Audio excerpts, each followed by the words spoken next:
I am for the word of God. சபைக்காக சபை அந்யோன்யம் சொல்ல, சத்தியத்தின் அந்யோன்யம் உங்களுக்கு இருந்தால் நீங்கள் பயிற்றுவிக்கிற சத்தியத்தில், நீங்கள் கற்றுக்கொள்கிற சத்தியத்தில் நிலைத்திருக்க தான் நீங்கள் விரும்புகிறீங்களே தவிர திருமணம் எந்த விதத்தில் சத்தியத்தை உடைக்கக்கூடாது தான் நினைக்கணும். நான் போய் ஜெபிக்கிறேன், நான் அவங்க ரட்சிப்புக்கு நான் கேரண்டி, நான் ஜெபிச்ச எல்லாம் செய்வார் ஆண்டவர். உங்கள் ரட்சிப்பை நீங்கள் பணம் வைக்கிறீங்க, உங்களுக்கு ஆவிக்குரிய உணர்வு குணாதிசயம் ஒன்றும் கிடையாது. உங்களுக்கு அந்த ஆவிக்குரிய விஷயத்தில் பார்க்குற பொழுதே வெறுப்பு வந்துடணும். தெரிஞ்சாலே வெறுப்பு வந்துடணும். அதில் ஆரம்பிக்கிறது தான் அது.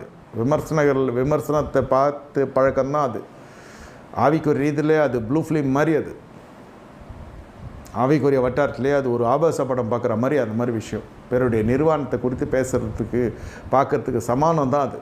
அசுசியான பேச்சியெல்லாம், இவன் இதை பண்ணான், அவன் அதை பண்ணான், அவன் அப்படி பண்ணான், இப்படி பண்ணான், துணுக்கெல்லாம் வெட்டி போட்டு இப்போ சொல்கிறோம். கொலை செய்யப்பட கடவுள்னு வேதம் சொல்லுதுன்னு விட்டுருவான். கொலை செய்யணும்னு சொல்லிட்டான் இருந்தாலும்